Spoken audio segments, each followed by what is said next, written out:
Today, what we're going to be covering is the Empire, or as we call it, also the Regency. We can also look at some of the late directoires being part of that. And we have to be very careful because as we approach the 19th century, and I did put a lot of this stuff in the lecture, I understand it, but I'm reinforcing it. A lot of times when we get to the 19th century, people cluster everything under this big heading of Victorian. All you have to do is go to AliExpress or Wish or something and look up Victorian dress, and you're going to see everything from Rococo probably up to the 1920s. So be very careful of using that moniker. I'll introduce it in the next period when we're talking about it. So keep that in mind. We like to call this period the beginning of the 19th century, Regency after the Prince Regent of England, Empire in relation to the Empire of Napoleon that he created when he sort of crowned himself at the cathedral as Emperor of France, or we can simply call it the early 19th century. Now, again, the directoire is a name that we use to reference the directory, which was the first step of the empire, the French Empire, moving in. So there's a lot of crossroads there with what we just did with revolution. So just keep that in mind. Now, many of you probably have had some connection to the Regency. Hello? Don't forget, that's okay. Don't forget to clean your space though before you get too comfy. Just doing my usual chat, my usual David blah blah. Listen, I may be late, but I am sanitary.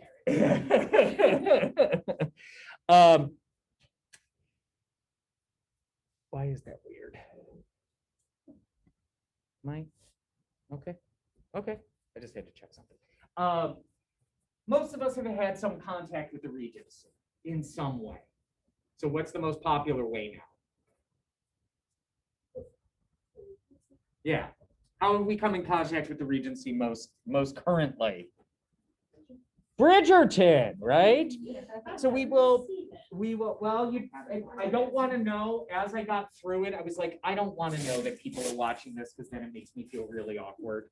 But, we do have a big Regency moment happening right now with Bridgerton happening, much as we will see these pockets of Regency interest happening continually. When I was in grad school, 1996, I think, they came out with this big BBC Pride and Prejudice that's like 6 hours long. And if you have a chance to watch it, it's perfect. I don't care what sort of Keira Knightley stan might be in the room. It is practically perfect. And so there was that. And then it was Jane Austen's sort of 100th anniversary right around 2013, 2014. And the BBC did a series of basically adaptations of every single one of her books. And then they just did one recently on PBS. It's called Sanditon, which was one of her unfinished books. So they sort of tried to finish it and it's not great. But anything is good when it comes to this period, the Empire of the Regency, because the clothes, for once, compared to everything we've learned up to this point, start to feel normal. Now, are they going to get on the crazy train again? Sure, of course.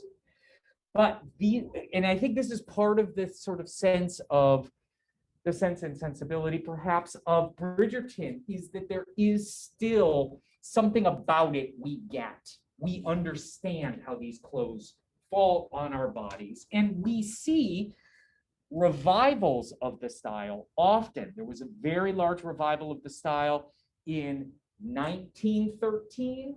There was a huge revival of the style in the 1990s. We saw a lot of Empire clothes.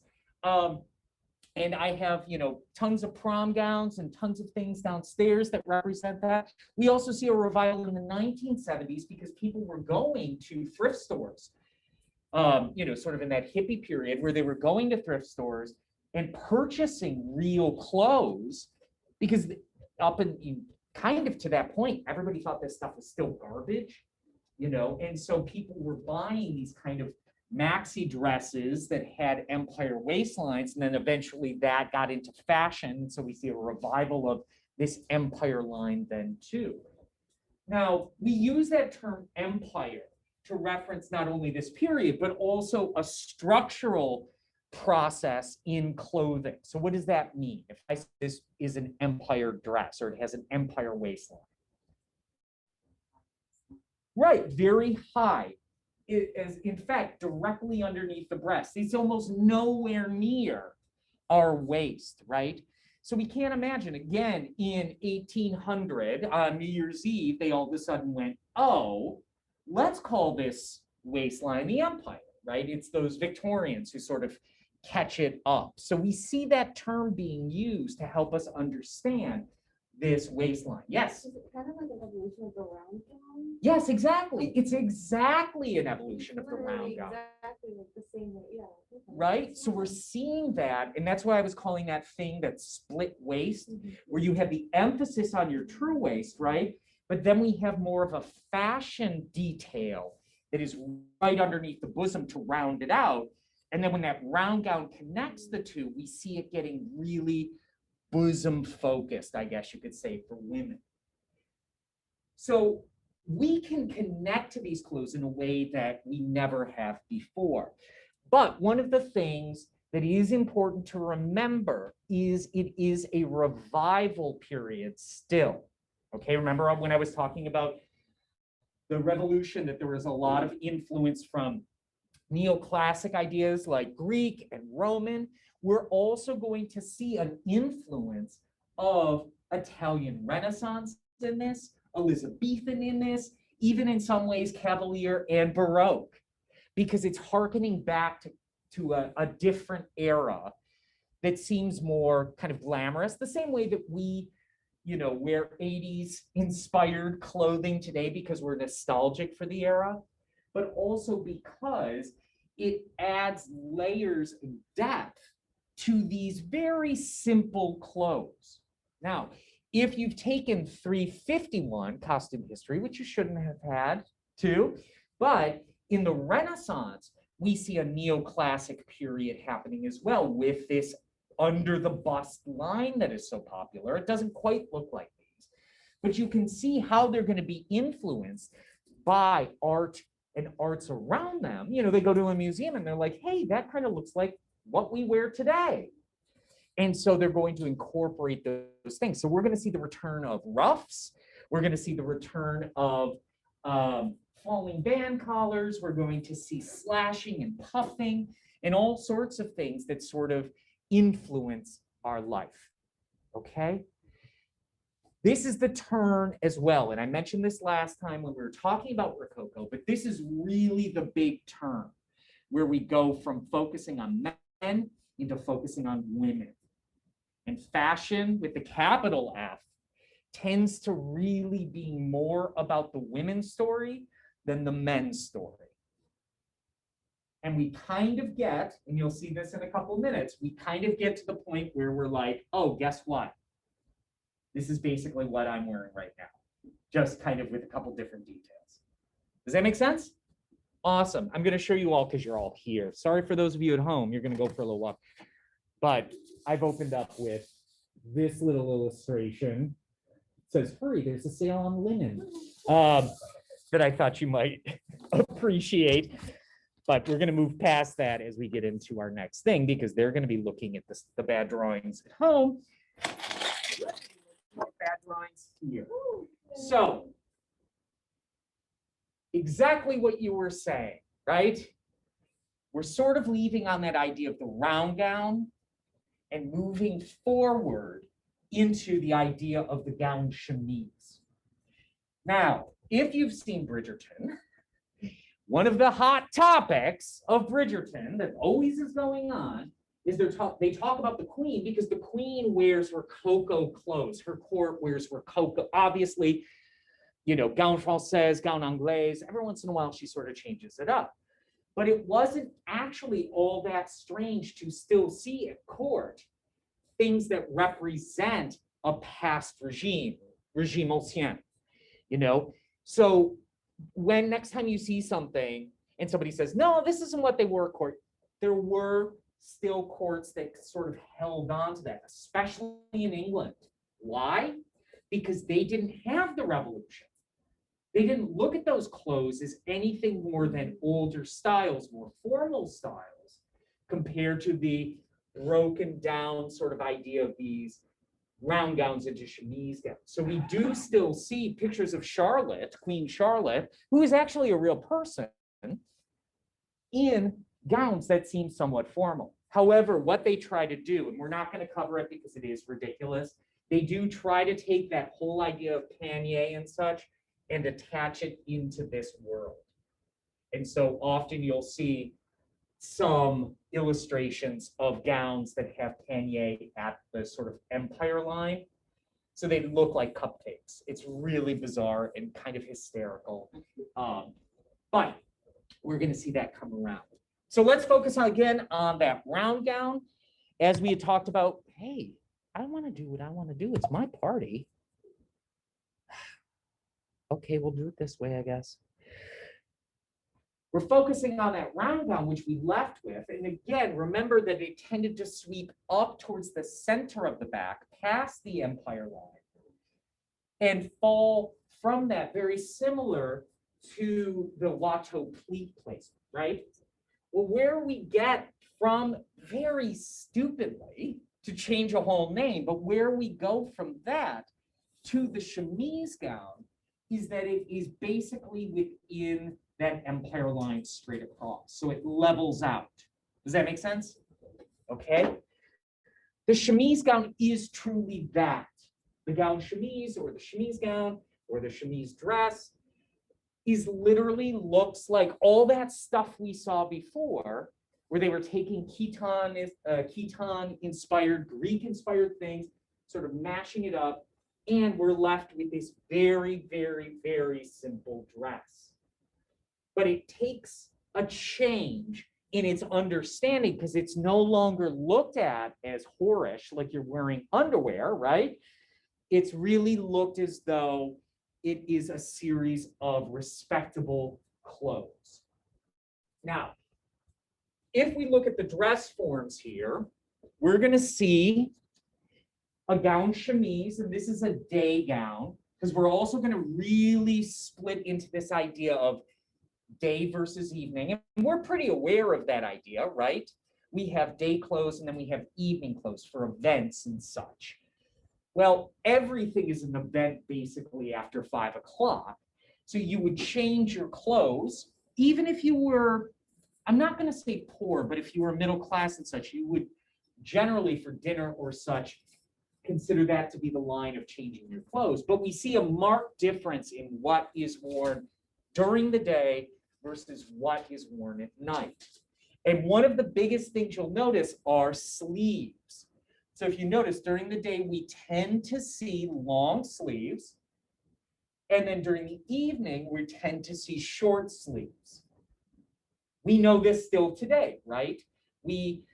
Allegra has perfectly worn something wonderful for us today, and also Naomi, wearing, something that is sleeveless. For all intents and purposes, we tend to think of that sort of silhouette as an evening silhouette, correct? Versus covering ourselves up to some degree. I know you're both being very optimistic about this weather. Wait, to be fair, I did come in a It's so long nice sleeve jacket. I came in wearing a long sleeve. Right. So, as I like to say, you went from office to evening in one fell swoop. Now, here we see, if we look at the pink one that is right here, we see in the case of this, a very simple gown chemise. We're looking at linen/cotton, which helps sort of define day clothes, right? Because it's a simple textile. We can see that it has the empire line directly underneath the bosom, and then from that point, it falls pretty straight down, right? Now, the skirts are still quite full. And using the same sort of idea that we had about Watteau pleats and such, all of the fullness is tried to pull towards the back. Now, I call these dresses the great equalizer dress, because no matter what size you are, everybody pretty much looks the same, right? everybody pretty much has a very similar silhouette, as opposed to some of these more waist-centric, I guess you could say, sort of garments. Now, if we look at this gown chemise specifically, this is, you know how I always say, oh, this is for the geeks in the room. This we call an apron front dress. Can you see how there's like a little flap at the front? Now, the feeling is a general neckline like we've seen before, but this creates a detail that allows us to get dressed very easily because we have a sash that goes around, and you can see that there's an underbodice and then this flap comes up. But we see these in the wild amongst just regular chemise dress as well. So don't think, oh, you know, a certain type of person wore this and a certain type. It's just how you want to look. The one thing I will say about the apron front dress is we're going to see some dresses that look precariously deep. Now, we'll sometimes see a bit of what I call shadow. We don't see, again, King Richard's fair, I can serve beers off my bus sort of look. But this sort of precarious organization is probably how they would achieve that, because you're already supported underneath, right? Girls are in place, and then we can lower that and pin it in place.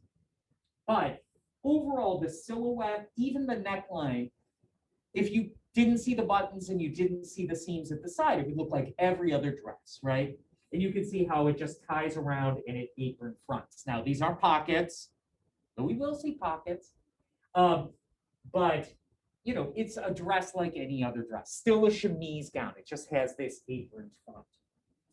Now, this dress itself is what I kind of like Allegra, could go office to evening in the sense if you really wanted it to. Do you notice how we have the soft cap sleeve here, but then there's a longer sleeve attached to that? And if you think about it, doesn't this kind of have the same resemblance to engagement? You know, I've used this specifically with a white sleeve under that, but you can kind of see how we want this feeling moving through. And in a sense, if I really wanted to make this an evening gown, all I'd have to do is sort of that. And there we go. Though we will see short sleeves in the wild, they tend not to be quite as popular. The long sleeves, where are you? Get out of there. The long sleeves often too will be exceedingly long, sometimes going right to the, not the fingertips, but kind of that last knuckle tip to sort of cover up our hands. And so we're going to see some details in there. Now, this one also gives us the idea, it feels as though there's something underneath this, right? An entire, maybe shirt almost.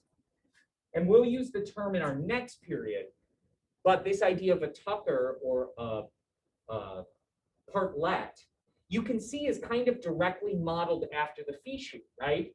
We still want white up around our necks, and we will still see fichu, but this idea that it's something closer to our bodies, following the lines of our bodies.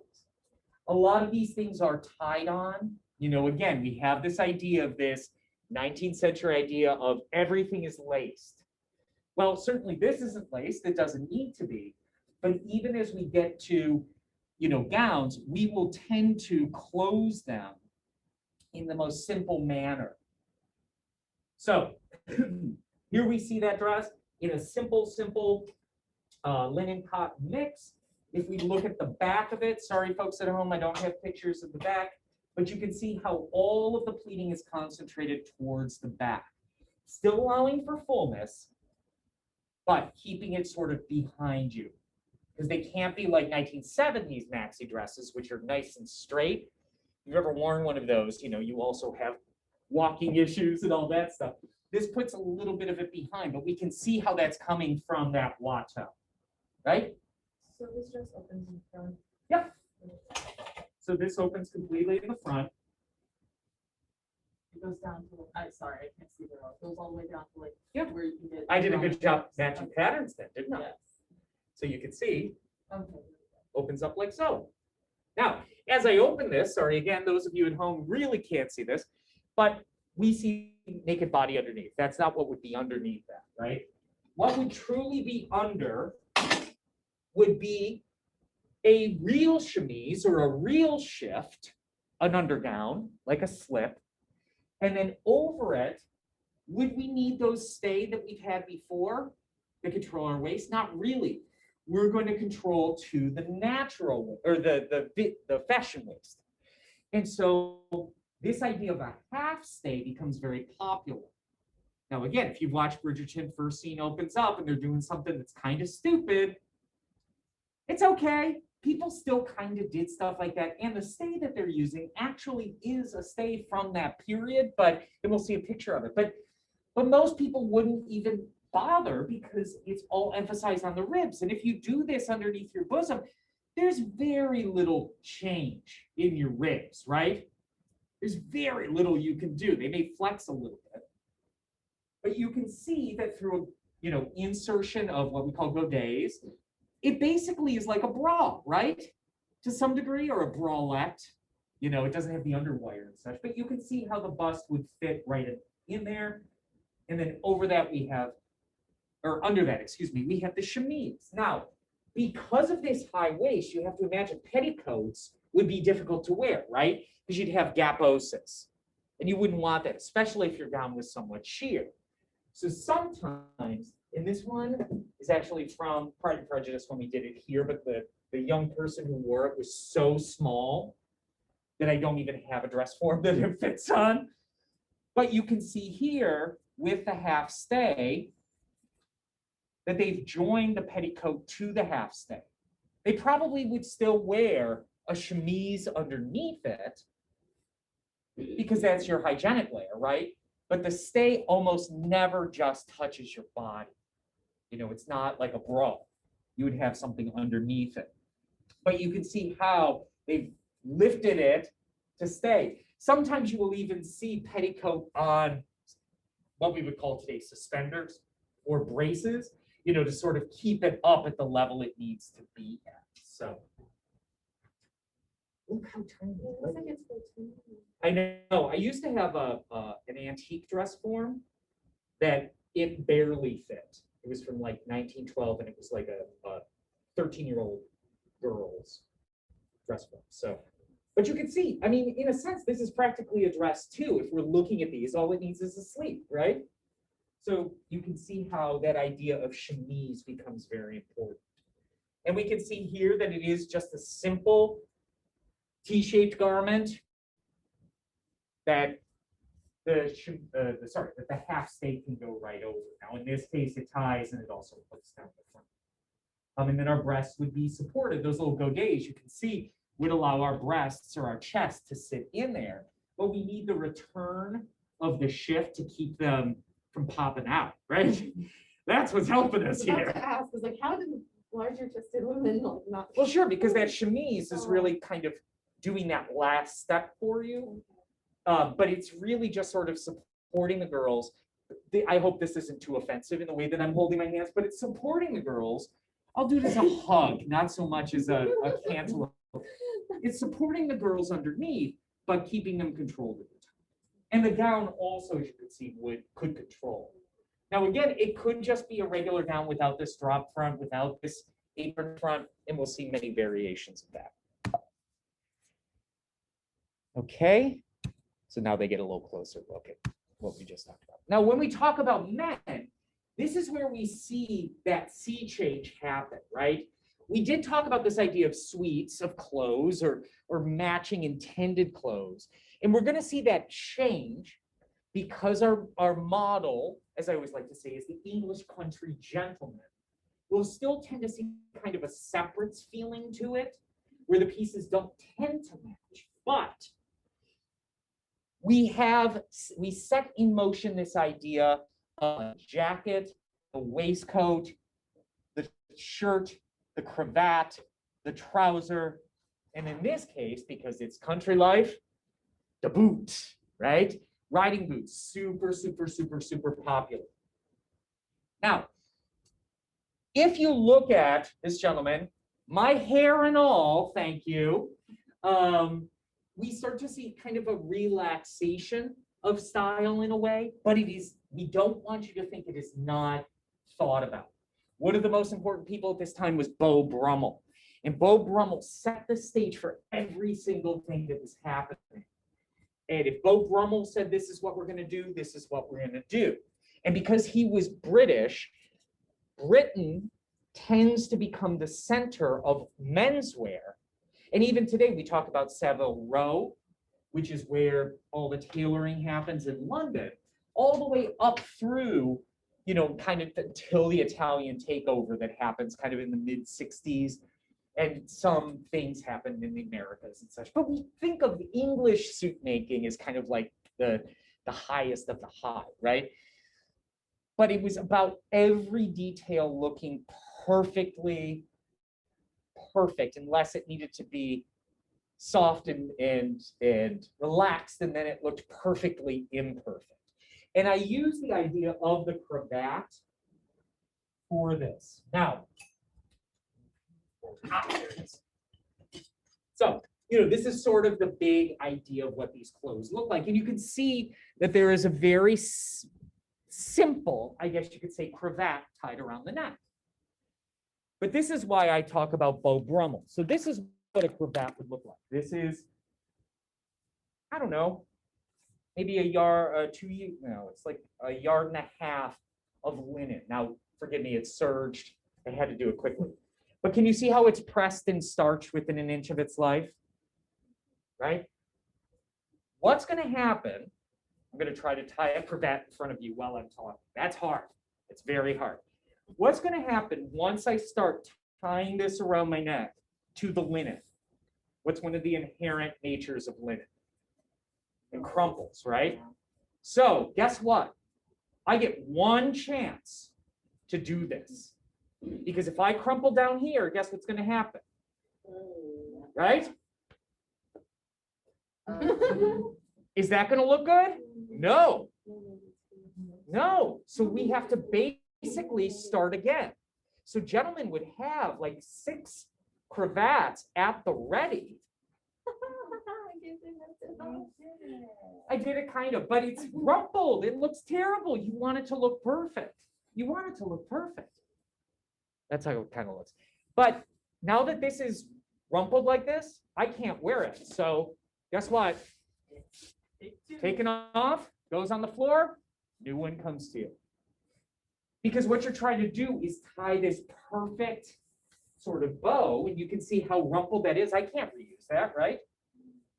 You can see how sort of creased and such that is. I spent all morning. No, I'm kidding. So, that's why they use linen, because then you also know that it's perfectly tied. But this idea of the white around the face also gives you a sense of cleanliness. Now, here we can see in this image the basic idea of men's upper part. We can see underneath would be a shirt with a stand collar, as we see in the image as well. Then we have underneath that the cravat. Then we see the waistcoat. Then we see the jacket on top of that, or specifically the tailcoat. Why do we call it the tailcoat? Because all of that skirting that we saw before, remember how we saw in the Rococo, it start to bird back, almost like a bird's tail? Now it's like, let's get rid of everything, just leave the tails. In fact, can you see the pockets, where the pockets are placed now? So far on the back, it's fun. So is that like the men's version of a watch with feet just really toned down?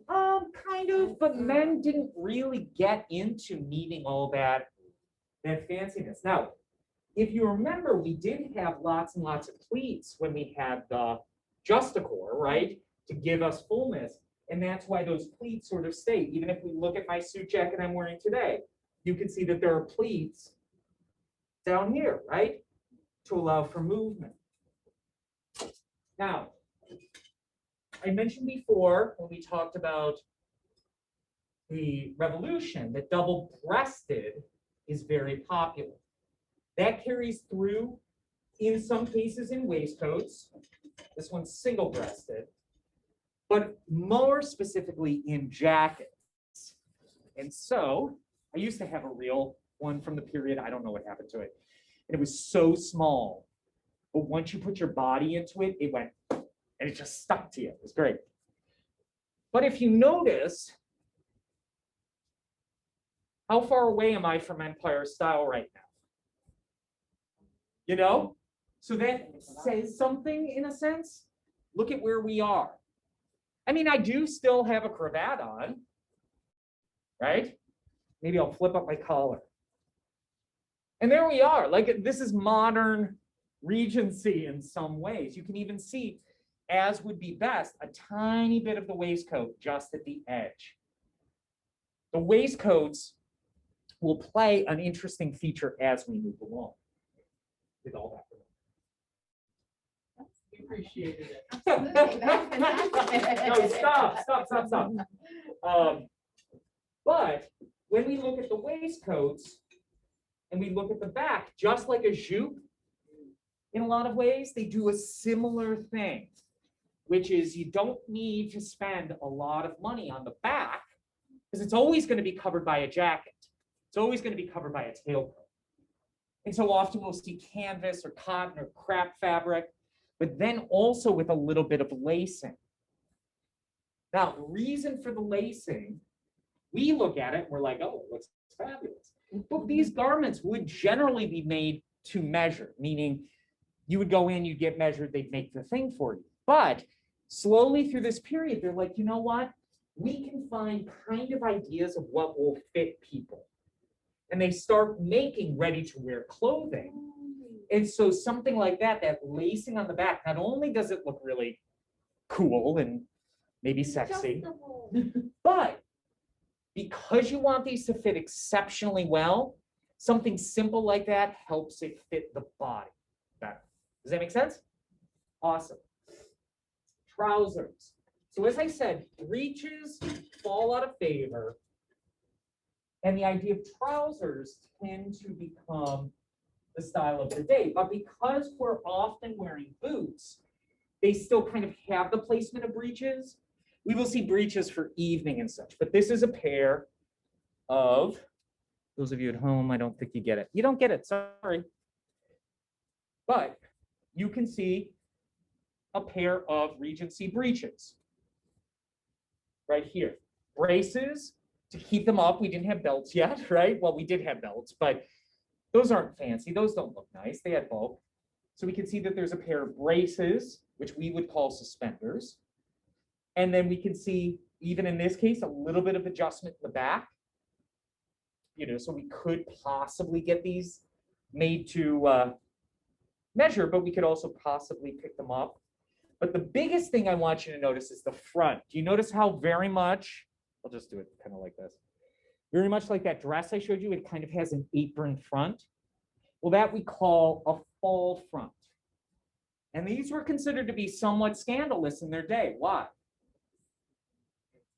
Yeah, exactly, because they have sort of like, this could fall down at any time, and then what happens? But you could see that just like the women's garment, there's like a little piece that catches around and buttons, and then the flap comes up. Do we still see this anywhere in our world today? Exactly. We still see fall front trousers for sailors. So the idea is that those trousers are worn with boots, riding boots, and we have completed the outfit. Now, you may have noticed boop, boop, that I'm wearing a little something here. Did you watch it flipping all around and causing all sorts of problems? We'll also often see a piece of ribbon right here. What is that? It is. It's a fob. What's on the other end of it? A watch. And so the idea of small pockets on your trousers, because we tend to think of pocket watches or any sort of watches in these things, right? We don't want them in these. In fact, most of the waistcoats don't have them. But the trousers do. Can you see that little pocket right there? That's its job. Well, how many people are wearing jeans? Reach down. Can you feel the fifth pocket, as they call it? Well, it is now, but it was originally intended to put your watch in, because you don't want your watch to go all the way down. you know, we don't see jeans for a long time, but that's reminiscent of that. I have some trousers, the ones I'll wear on Thursday. I wanted to wear jeans today because I know those have 5 pockets, but I have trousers still that have that pocket. They sometimes call it a ticket pocket now, but that was its intention. That the fob, which attached to a pocket watch, would be right there. So we see like half some decoration. That's about all you get. Yeah. So in today, why do we still have that? Is it just Because it's it's always been fabulous, there? right? No, but the 5th pocket on jeans, I mean, I'll do it. the pocket, just as Allegra said, you know, it's a great change pocket when we still use change, because it doesn't get caught in your trousers. It's still right there, just like a watch. If I put my watch into my pocket and then I sat down, it would get caught, right? So it being right there, it's still pretty accessible. Okay, so Allegra, do you mind hitting the lights? And we will move on to full, unadulterated Regency. If all plays well, we'll see. So give me a second here. That goes away. That goes away. I think I remembered this time. I did. I'm a winner. So that's where we are. So if you look at, you know, because every week I put up these lectures that I do include my bad drawings in them as well.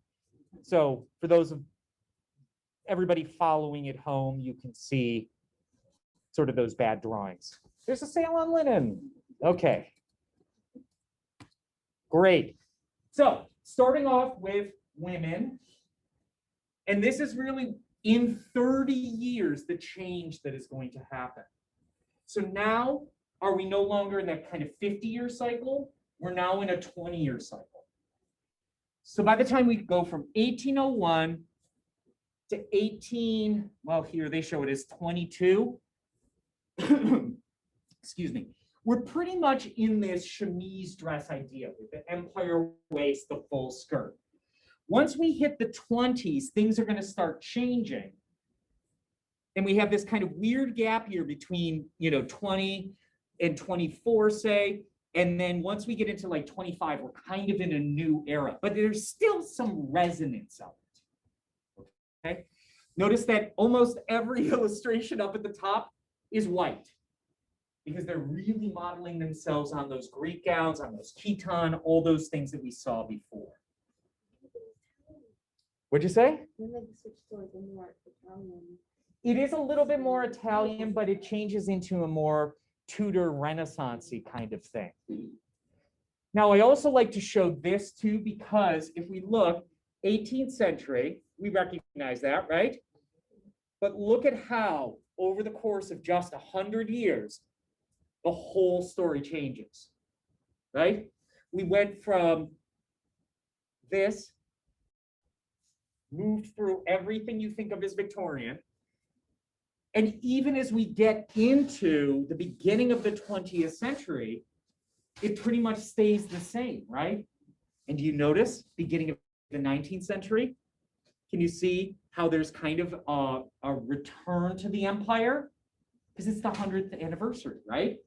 So we're going to bring that back the same way that in the 1880s, we see a return to Rococo styles or Directoire styles, things like we just saw. It's really fun. It's super fun fashion when we get into the 19th century. What do we go up to in this class? Well, it depends on, because normally we would go up to the current, but because I have to split up every class into 2, we're at the whim of COVID. So we're definitely going to get to the beginnings of the 20th century. That's if everybody plays along. Now, here, I consider this portrait to be kind of the epitome of this period in a lot of ways. And you're going to hear me talk about an artist who is to be my lover in a past life. I only say that because I'm obsessed with his artwork. And his name is very complicated. It's Apron. I-N-G-R-E-S.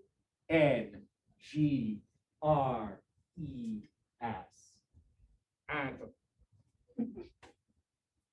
But what I love about his work, and we're going to see this as we enter the 19th century, is we start to get back, I don't want to say back into photorealism, but we sort of strip away some of the fantasy of portraiture, even though it's all fake, right? They're not quite as thin, but we're really starting to capture the world as it truly is. And so here, what I love about him, I won't say his name to confuse you anymore, Ingres, and is that he spends a ridiculous amount of time on the clothes, but it's with perfect pencil movements. You know, this whole cape story is like 3 lines, but I could, from these pictures, recreate these clothes perfectly because he shows me everything I need to know. But here we see a gentleman, we see a woman, and we see the baby. Now, this is one of the few children in paintings that I adore. Look at that little face. I want to pinch his little fat cheeks. But we can see all the layers that I had talked about, from the collar of the shirt to the cravat to the waistcoat to the tailcoat, and then an overcoat. And can you see how the collar is not like my suit yet, right? There's the upper collar, this part here, or this part here, right? I'm still wearing my collar up, I'm sorry. And then we still have the revere, right? Can you see how that revere is separate? But do you see that little notchy notch in the middle there? They're figuring out how to join them. They're figuring out how to get there to the point where, again, it's like a step and a half away from this stupid thing I put on when I try to look important. When we look at the female here, we don't see detail, and that's okay, but we do see very clearly an empire line. We see a full sleeve. We see an opening in that, as well as, what I love, a ruff. You can see the hearkening back historicism, as we call it in costume history. Notice the hair on her, parted down the center. It has kind of a Greek, a Roman quality to it. If we really saw Roman, those of you who took first semester, you know that Roman hairstyles are ridiculous. But it feels antiquated, right? But it also kind of feels modern. And that's what makes it great. And I mean, look at dude's hair. Like, I feel if I threw on that jacket and maybe a pair of trousers instead of jeans, because it would probably confuse everybody, but like, this was my period for my hair because I can't do anything with it. So here we see a half stay, right? And you can see that there's a little bit of give even in it, where you would have cords that you could tie off. But if we look at the stay next to it, which I would tend to put more at 1825, 1830s. But this is the exact stay that they try to put that young woman in Bridgerton in the very first scene. But do you notice that it is supported underneath the bust, has the cups, even the drawstring to sort of hold the girls in place. It has a wooden strip down the front that we're going to talk about next period. But do you see how there's like no control kind of from this point down? A little bit of cording. But so why tighten it? All it's going to do is just buckle the canvas. That's why I was like a little confused in that scene, because none of the dresses really like shaped after that. Correct. So I was like, why are they going through that? Right. For a dress that doesn't. Well, because much like we're going to find, a lot of those tropes of what clothes are help tell stories, right? And if we really want to deep dive Bridgerton, which I don't want to because I only have half an hour, if you notice, they cut the mom's clothes very differently. She always has the empire seam in there, but her dress is actually a 1960s dress, right? So it has a very different shape, so you can kind of see the mirroring to that. But, no, I'm going to tell you the truth. With the exception of maybe one movie, almost nothing is historically correct. But that's not movies' jobs, right? Design, when you're a costume designer, your job is not to really create history, but to create character. And you're using history to tell that character's story. Even here, don't get too excited about this yet, but here we see a half stay, and do you notice how it wraps around almost like a bra? The craziest thing, I still don't know if I buy this but 2 years ago, this is from the Kyoto Institute. And 2 years ago, somebody came out and said, we've all been showing this drawing for hundreds of years or this photograph in our classes, and it's wrapped wrong. Oh, no. That this is actually the waist somehow, and this is the strap or something. I don't know. I've tried to figure it out. I don't have it. So, but somebody was like, oh, we've always looked at it as like this wraparound thing, because it is a bra at this point, in a sense. These aren't very popular though, because we still want control. You have to imagine when the shift as you moved, imagine dancing, if you've ever seen Regency dancing, it's not super active, but it's a lot of jumping and it's a lot of moving. You can imagine that this would go. So maybe in its wrapped version, it wouldn't be quite as desperate. And here we can see truly that half stay with some to continue down, but see, there's nothing past that waistline.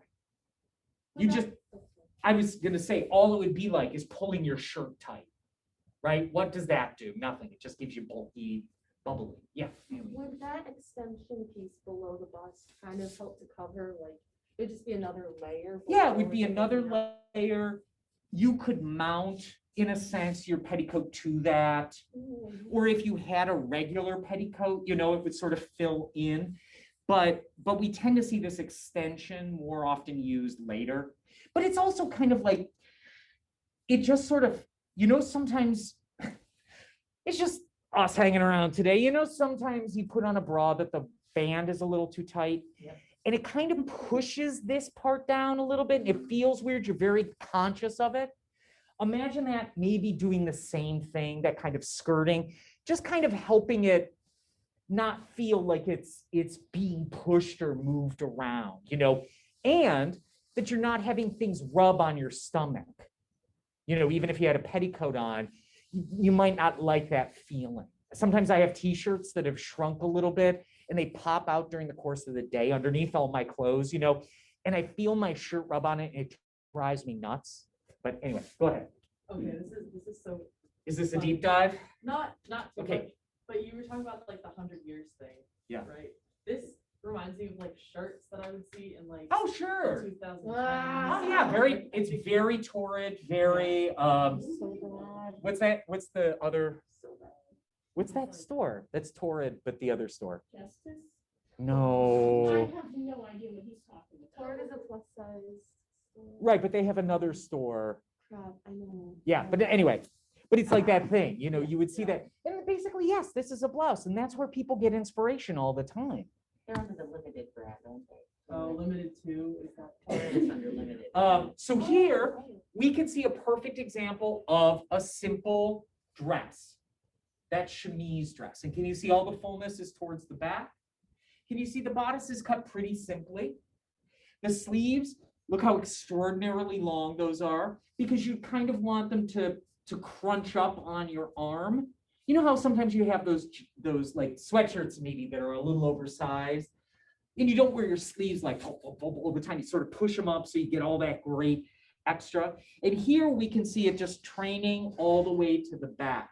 Now, we tend not to see trains in day clothes, but what we often will see is what I call drag, which means the back is cut just a little bit longer. So when you walk, it does pull away from you.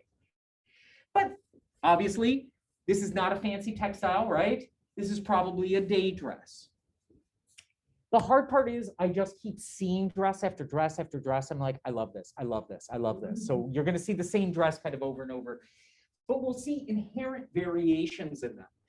Notice on these two ladies, it feels a lot like the idea of the gown à la reine with the drawstrings, right? Sort of drawstringing around, so it feels even more chemisey.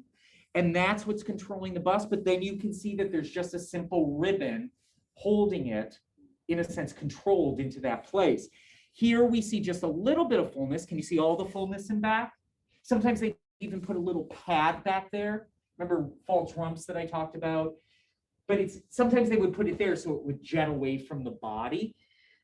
But, you know, for all intents and purposes, that looks like it's just drawstrings. But we know from them that they were often, like the gown à la reine, very fit to look perfect, even though you could just do it with drawstrings if you wanted to. Okay, so here we see, this is actually probably a day dress because of its most simple form, but I don't know enough about them. You can see she has a shawl. She also has a bonnet with her. But if you notice, can you see how precariously deep that feels? But can you imagine how that apron front might be useful in this case? You know, where it's supporting it kind of underneath, but then it's just riding on the edge with this straight across line. And see, you know, again, it's hard to say because this sort of defies anatomy. Can you see the rounding of the bosom here? We all understand that part of our body. But there's no cleavage line, which there probably would be. But we look at these pictures and we go, well, that's what it's got to look like. So that's what we do. But the emphasis is on the décolletage, it's on the neck, and we see the shoulder as well. Oh, sorry. And so we see this simple gown, and then we can see the tie that goes around it. Here, though it's mostly covered up by a shawl, we can see a much fancier version. Can you see how that's made out of blue satin? Right? And it has a simple ribbon, but what really tells us this is evening, can you see the gloves? The evening gloves that go from fingertip up past the elbow. And that's pretty much the only time those would be worn is for evening. But they're still getting into glove construction right now. And you can see it kind of looks a little wonky. We're going to see some that kind of give you big, bulky hands, but that's okay. Here we can see more of a wrapper, I guess you could call it, where it feels sort of like a bathrobe, but for somebody who's maybe just a little bit more modest. But can you see that kind of tate, kind of rough edge happening there? So we can see how these are all coming together. Notice the sleeve, sort of feeling like the gown a la Hun sleeve with sort of, you know, fullness, but then it's brought in what we call finestrella, or we'll learn another name for it later.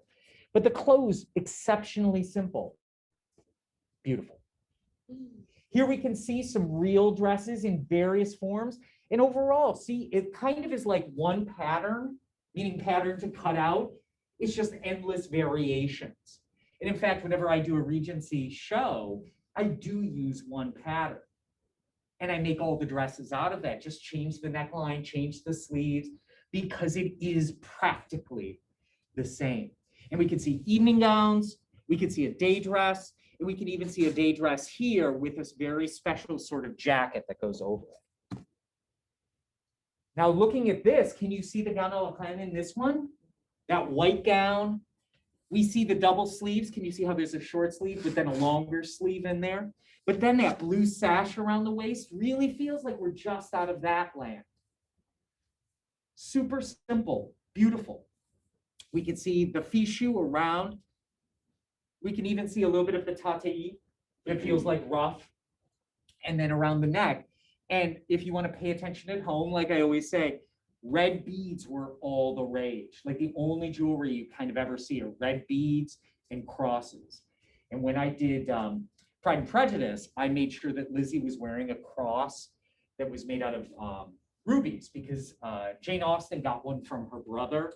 Now, I stole that kind of idea from the Pride and Prejudice from 1995, and that's okay. But I was really like obsessed with that.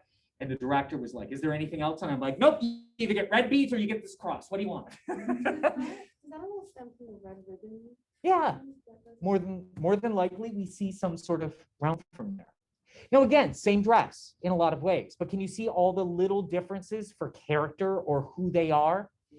We see that this one has more of a cavalier collar, that falling band, right, with a little bit, almost like a rabat.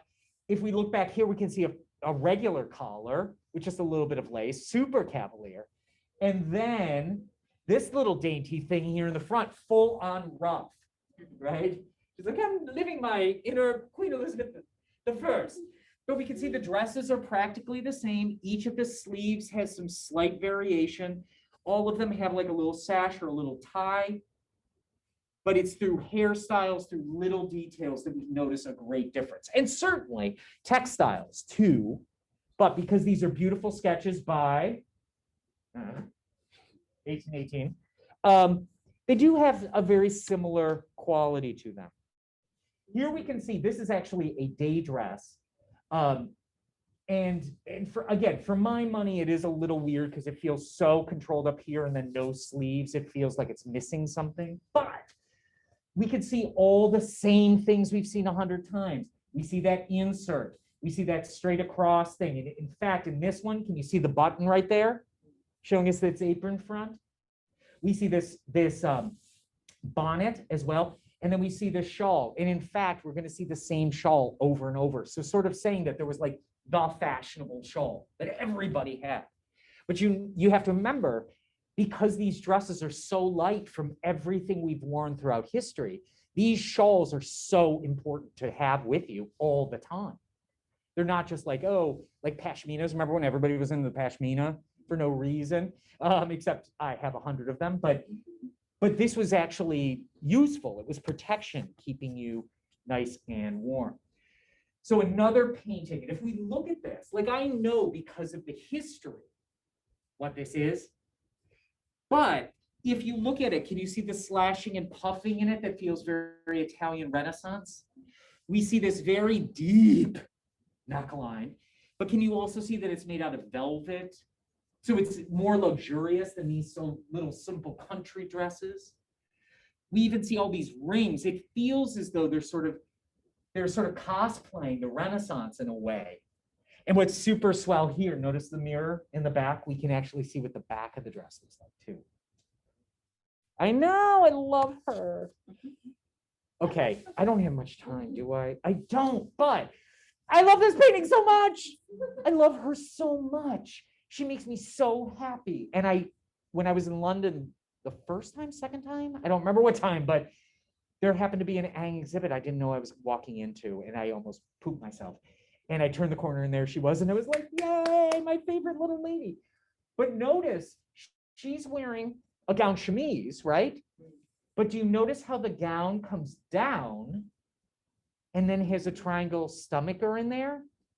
So she's kind of holding on to her old ways. You know, like we can experiment with all of those. Dangerous, dangerous, dangerous. But we can see, you know, how that is shaped there. We can see the short sleeves, red beads, right? I promised you. In fact, there's actually a little sheer piece that's actually happening here as well. But see the shawl? Same shawl as we saw before, just this time painted. Here we see a court dress, an evening dress. And though it looks like a simple textile, it's actually silk.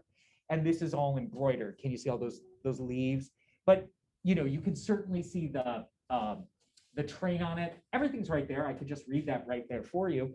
And then we could see a shawl as well around it in lace. But do you notice that the neckline with its tattoo feels very formal and it feels very rococo?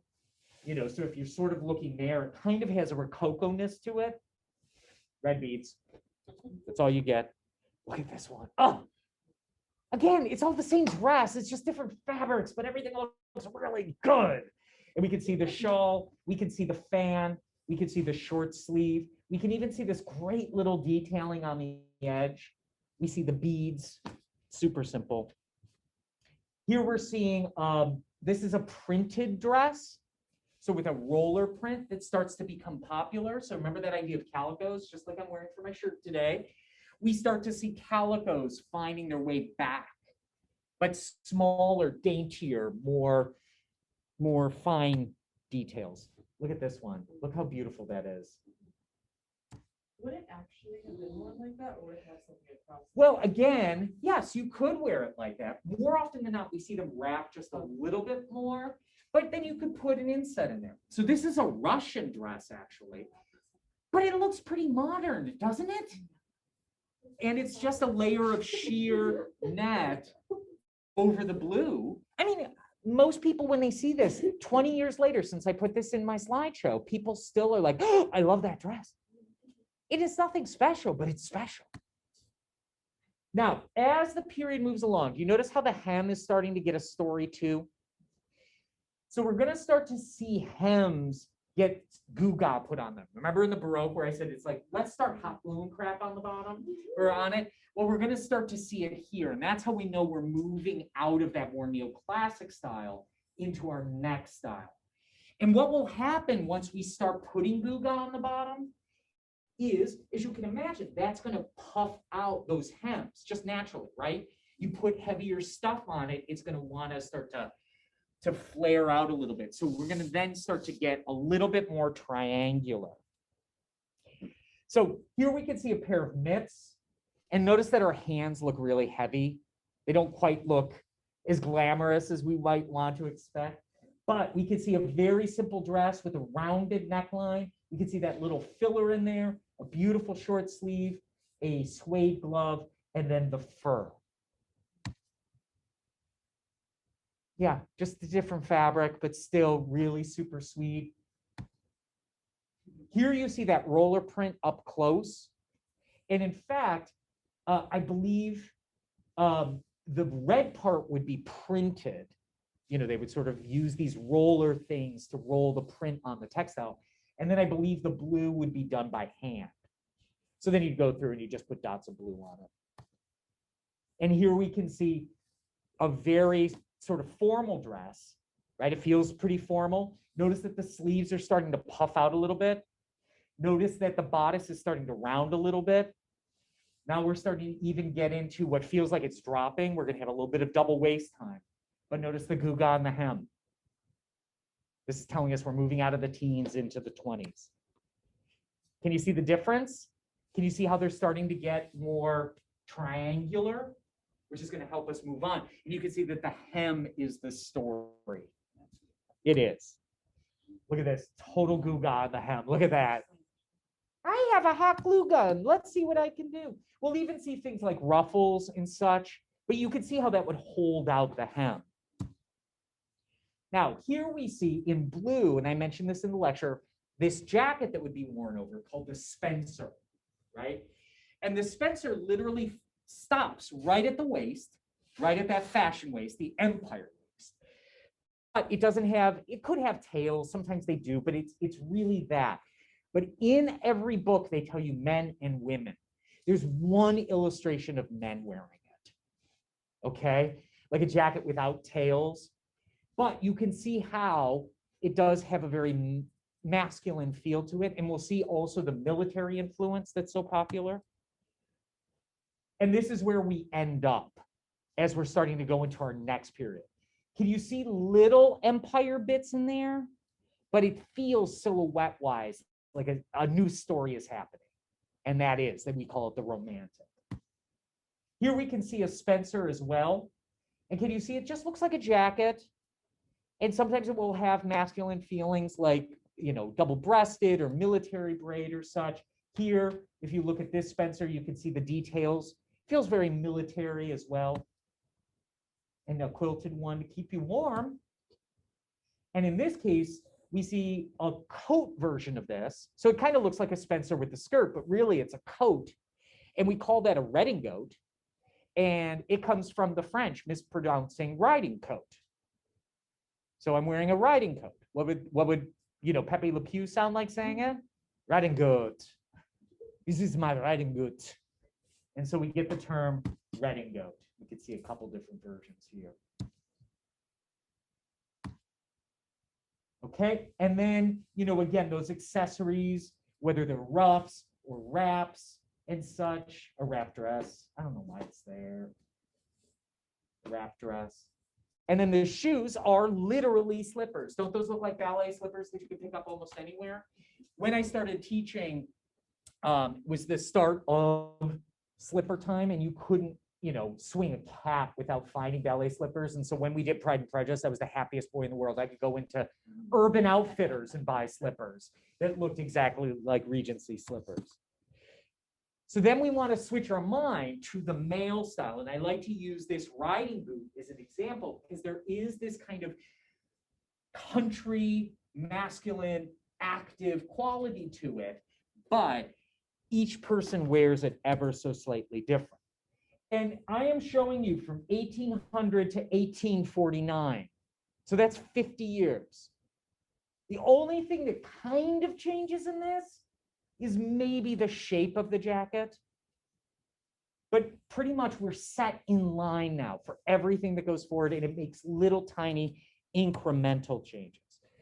So here he is, again, because I love it. But here is Napoleon. Again, Napoleon wasn't as short as everybody thinks Napoleon was. Napoleon was probably about my height. And if you say, well, that's short, then I'm going to fail you.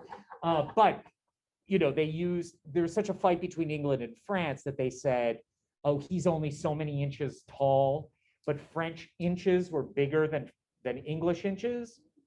So they used that. Is that right? Yes. No. English inches were bigger than French inches. Sorry. So if you had 60 inches, yes. Remember how this would be a lot more, right? You know what I mean. Anyway, who cares? Moving on. So remember last time I talked about pinks or riding clothes? Here we can see riding clothes, which look very much like military clothes, right? And if we look at the person up on the horse, they're wearing riding clothes as well. And that's why that tail style becomes so popular, because it's sort of influenced by that English country style. Notice that they're all wearing top hats or toppers. Those were considered to be a safety hat. So if you were on a horse and fell off, it would protect you. It doesn't. Here we can see Brummel, and we see basically everything we were talking about. We see the tailcoat, double-breasted. We see a single-breasted white waistcoat. We see the cravat around the neck. We see the trouser in a very neutral color, could be leather, but more often than not would be wool. We see the riding boot. We see the topper. We see the fob. Do you see the fob, the watch fob right there on the waist? And then the hair, fabulous hair. Here we see Lord Byron. Notice the cravat wrapped around his neck. Now, yeah. Was what Brummel royalty? Why was he? No, he was just a bon vivant. So he was like, a guy, and everyone was like, well, this guy's clearly got Name- the right idea. I want somebody to tell me the names of 18 people who are not royalty or important or politicians that we follow on Instagram for no reason, but we think that they're important. Like a celebrity. Yeah, think of the celebrities who are famous for nothing. Roger Paul. Yeah, I mean, no, but he's got some talent. He does. But like, No, think of he Kim does, like, Kardashian. Think of the Kardashians. Yeah. They're famous. Kardashians, Who else? the Kardashians. Yeah, Kardashian. Sure, Kardashian this time. sure. Oh. Setting the trends. I thought So- Todrick went for the clothing. like, Yeah, really well, he's very- definitely a dandy. Yeah. So here we can see a gentleman sitting down, and do you notice how that one hand is there? That was just very popular resting place because we don't have pockets. So we always say, oh, you know, Napoleon had stomach aches and things like that. No, it's just where you would sort of rest. I would normally do this, right? Ow, as I jab that pin into my head. But that's all it is. It's just a resting place to relax yourself. But you can see all the same things, including those great sideburns. I'll just let you know, I never fully dressed without a smile in my head. Yeah. When I was Yeah, doing all the exactly. work, I was like, oh my God. I was listening to Putting on the Ritz the other day, and that had Bo Brummel in it as well. If you see these little red ribbons, that tells you that they're part of the French side. They're not English, but the French. But can you see it's the same thing? Same thing over and over again, but just little details. Here we see those notches as they're joining the collar and the revere. And so this one we can call either a bird's beak or an M lapel, right? Because it looks like a bird's beak, or an M. Here we can see one that's a little bit more rectangular, but here we are. And look at this. It's like anybody's hair goes. We're freed from the wigs, though there will still be wigs in certain members, but now it's everybody's kind of themselves. Here we can see a great M revere or M lapel. On that overcoat, we can see the topper, double-breasted. We can see the tailcoat. We can see the waistcoat. We can see the cravat. We can see the shirt collar. And notice how high that shirt collar comes up. And the tying of a cravat was, again, a skill. And this is a very famous illustration of all the different ways one could tie it. The American, the Napoleon, the hunting, the ballroom. I can't even see what that says. The mathematical, and you can see how it relates to the collars. But what we're looking at here are stocks. Remember in the lecture, I mentioned a stock. yes, it was a cravat, but you probably wouldn't tie it in the same way. It would probably be tied or pre-joined to a collar. I have to stop here somewhere. Am I a little better? No. Oh, well. Oh, well. No. But it would sort of be joined to the collar itself. So you would just sort of put that collar on with the cravat tied to it, and you'd be ready to go. And this is where we leave off for women. Can you see the significant difference? We could still see resonance of that in there, but now we get into triangles. And notice all the goo-gah. You know, everybody's kind of like a walking arts and crafts project. We did it. We did it. I'm going to go back. I'm going to go back. Because I was trying to rush to get through this all because we saw 3 minutes. We can use this 3 minutes. So this also sets the tone for neutrals for men. So imagine where we came off of, all those gorgeous embroideries, all those gorgeous colors, those silks, those satins. We tend to stick to wool for the jacket, wool or leather perhaps for the trouser. They'll stick pretty much to that.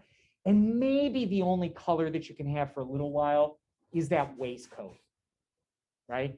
And we you know, if you really do deep dives, you'll find waistcoats of all different shapes and sizes and colors from this period, but they tend to be pretty neutral overall. As we move along, we start to see some vibrancy, and that's about all we can really say for men. Is it'll be like super neutral, maybe a little color in a waistcoat, super neutral again, maybe a little color in a tie, you know. And so we tend to stick to very natural, neutral colors, whether it's blacks, grays, blues, maybe green, if you're really crazy. Sometimes you'll see a little bit of burgundy. Waistcoats tend to be whites, grays, blacks. Sometimes you'll see kind of yellow or golden. And then the trousers tend to be creams, browns, sometimes blacks. Now you'll notice that he's wearing breeches because he's formal. That's okay, but trousers are really the way to go. But you can see that if he's wearing shoes, you know, he's not going to wear trousers yet. So we're seeing the hose. And then also, can you see the fall front sort of popping up there? That little flap in the front, sometimes called sin trousers. Let's go. Yeah, even here, you know, right next to the fob, can you see that little notch right there? Showing you that these are fall front trousers. And again, it starts playing into this idea of men's clothes need to be utilitarian and easy to deal with. When we were in the Rococo, even into the Directoire, these breeches would be so tight and so formal and have, you know, if you need to use the restroom, you would be in trouble. They would even sometimes have 2 pairs of trousers, one that was or breeches, one that was a sitting pair of breeches and one that was a standing or dancing pair of breeches, because they wanted them when you were standing to look, you know, super tight. Well, here we can see that they're still going for super tight, but they still need to use the restroom, or they still need to have access. And then in a few different museums, we've even found that these are made out of knit textile. Now, they're not like leggings like you might have per se, but we start to see, oh, we want something that has a bit more tight fit.